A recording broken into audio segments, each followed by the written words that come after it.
Tell me the stories of Jesus.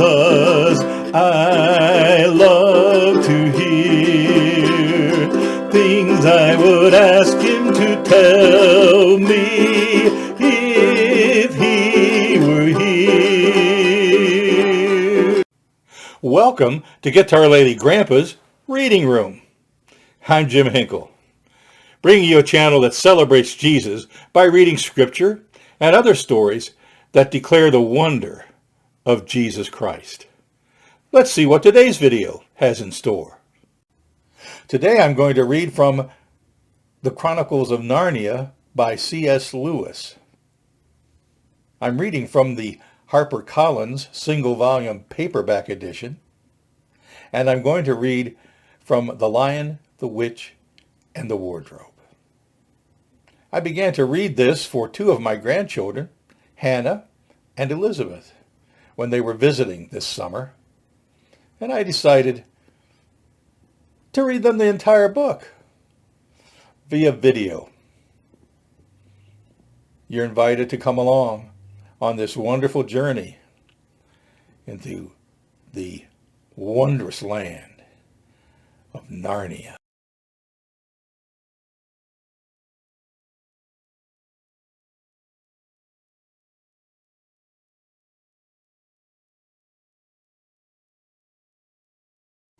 Chapter 6, Into the Forest.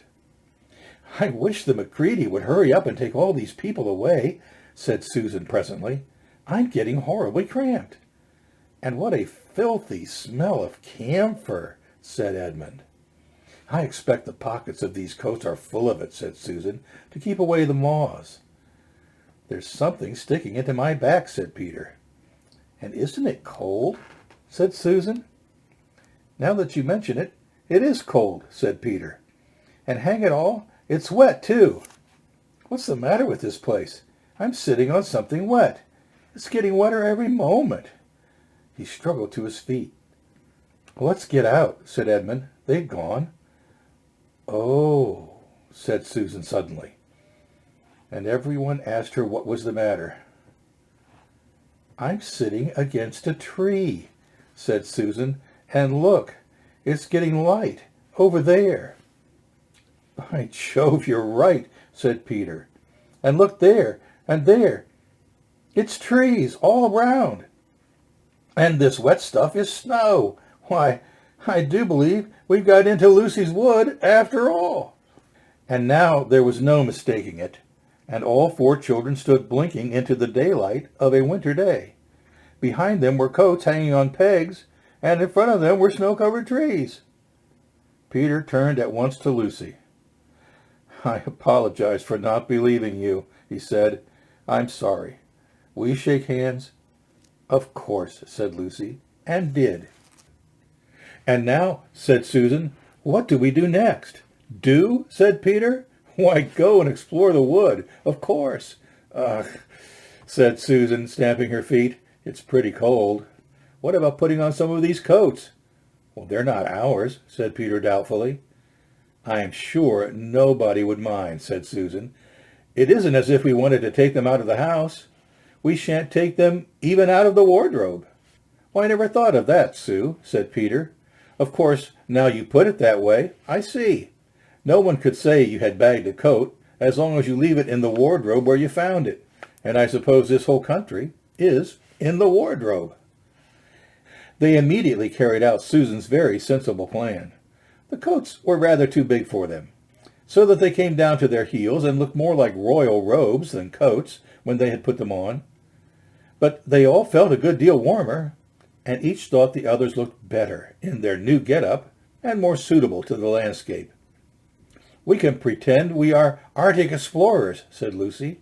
This is going to be exciting enough without pretending, said Peter, as he began leading the way forward into the forest. There were heavy, darkish clouds overhead, and it looked as if there might be more snow before night. "Oh, I say," began Edmund presently, "oughtn't we to be bearing a bit more to the left? That is, if we are aiming for the lamp-post." He had forgotten for the moment that he must pretend never to have been in the wood before. The moment the words were out of his mouth, he realized that he had given himself away. Everyone stopped. Everyone stared at him. Peter whistled. "So, you really were here," he said. "That time Lou said she'd met you in here, and you made out she was telling lies?" There was a dead silence. "Well, of all the poisonous little beasts," said Peter, and shrugged his shoulders and said no more. There seemed, indeed, no more to say, and presently the four resumed their journey, but Edmund kept saying to himself, "I'll pay you all out for this, you pack of stuck-up, self-satisfied prigs." "Where are we going anyway?" said Susan, chiefly for the sake of changing the subject. "I think Lou ought to be the leader," said Peter. "Goodness knows she deserves it. Where will you take us, Lou?" "What about going to see Mr. Tumnus?" said Lucy. "He's the nice fawn I told you about." Everyone agreed to this, and off they went, walking briskly and stamping their feet. Lucy proved a good leader. At first she wondered whether she would be able to find the way, but she recognized an odd-looking tree in one place and a stump in another, and brought them on to where the ground became uneven, and into the little valley, and at last to the very door of Mr. Tumnus's cave. But there a terrible surprise awaited them. The door had been wrenched off its hinges and broken into bits. Inside the cave was dark and cold, and had the damp feel and smell of a place that had not been lived in for several days. Snow had drifted in from the doorway and was heaped on the floor, mixed with something black, which turned out to be the charred sticks and ashes from the fire. Someone had apparently flung it about the room and then stamped it out. The crockery lay smashed on the floor, and the picture of the fawn's father had been slashed into shreds with a knife. "This is a pretty good washout," said Edmund. "Not much good coming here." "What is this?" said Peter, stooping down. He had just noticed a piece of paper which had been nailed through the carpet to the floor. "Was there anything written on it?" asked Susan. "Well, yes, I think there is," answered Peter, "but I can't read it in this light. Let's go out into the open air." They all went out into the daylight and crowded round Peter as he read out the following words.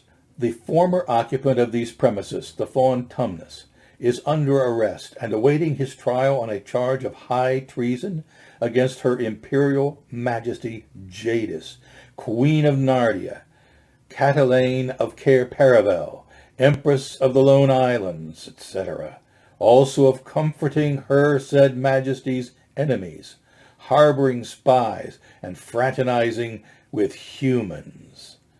Signed, Maugrim, Captain of the Secret Police. Long live the Queen." The children stared at each other.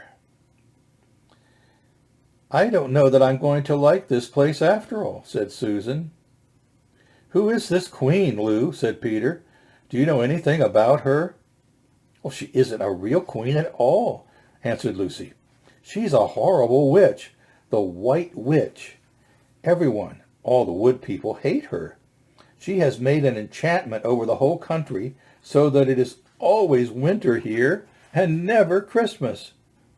I wonder if there's any point in going on," said Susan. "I mean, it doesn't seem particularly safe here, and it looks as if it won't be much fun either. And it's getting colder every minute, and we've brought nothing to eat. What about just going home?" "Oh, but we can't. We can't," said Lucy suddenly. "Don't you see? We can't just go home. Not after this. It is all on my account that the poor fawn has got into this trouble. He hid me from the witch and showed me the way back. That's what it means by comforting the Queen's enemies and fraternizing with humans. We simply must try to rescue him." "Well, a lot we could do," said Edmund, "when we haven't even got anything to eat."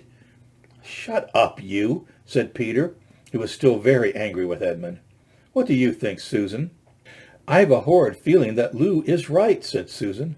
I don't want to go a step further, and I wish we'd never come. But I think we must try to do something for Mr. Whatever his name is. I mean the fawn." "That's what I feel too," said Peter. "I'm worried about having no food with us. I'd vote for going back and getting something from the larder, only there doesn't seem to be any certainty of getting into this country again when once you've got out of it. I think we'll have to go on." "So do I," said both the girls. "If only we knew where the poor chap was imprisoned," said Peter. They were all still wondering what to do next when Lucy said, "Look, there's a robin with such a red breast. It's the first bird I've seen here, I say. I wonder, can birds talk in Narnia? It almost looks as if it wanted to say something to us." Then she turned to the robin and said, "Please, can you tell us where Mr. Tumnus the fawn has been taken to?" As she said this, she took a step towards the bird. It at once flew away, but only as far as to the next tree. There it perched and looked at them very hard, as if it understood all they had been saying. Almost without noticing that they had done so, the 4 children went a step or 2 nearer to it. At this the robin flew away again, to the next tree, and once more looked at them very hard. You couldn't have found a robin with a redder chest or a brighter eye. "Do you know," said Lucy, "I really believe he means us to follow him." "I have an idea he does," said Susan. "What do you think, Peter?" "Well, we might as well try it," answered Peter. The robin appeared to understand the matter thoroughly. It kept going from tree to tree, always a few yards ahead of them, but always so near that they could easily follow it. In this way it led them on, slightly downhill. Wherever the robin alighted, a little shower of snow would fall off the branch. Presently the clouds parted overhead, and the winter sun came out, and the snow all around them grew dazzlingly white. They had been traveling in this way for about half an hour, with the 2 girls in front, when Edmund said to Peter, "If you're not still too high and mighty to talk to me, I've something to say which you'd better listen to." "What is it?" asked Peter. "Hush, not so loud," said Edmund. "There's no good frightening the girls. But have you realized what we're doing?" "What?" said Peter, lowering his voice to a whisper. "We're following a guide we know nothing about. How do we know which side that bird is on? Why shouldn't it be leading us into a trap?" "Well, that's a nasty idea. Still, a robin, you know, they're good birds in all the stories I've ever read. I'm sure a robin wouldn't be on the wrong side." "Well, if it comes to that, which is the right side? How do we know that the fawns are in the right and the queen, yes, I know we've been told she's a witch, is in the wrong? We don't really know anything about either. The fawn saved Lucy. Well, he said he did. But how do we know? And there's another thing, too. Has anyone the least idea of the way home from here?" "Great Scott," said Peter. "I hadn't thought of that. And no chance of dinner, either," said Edmund. I hope you've enjoyed today's reading from The Lion, the Witch, and the Wardrobe, Book 2 of C.S. Lewis's Chronicles of Narnia. If you like what you've heard, hit like and subscribe to the channel, Guitarlele Grampa's Reading Room. See you in the next video.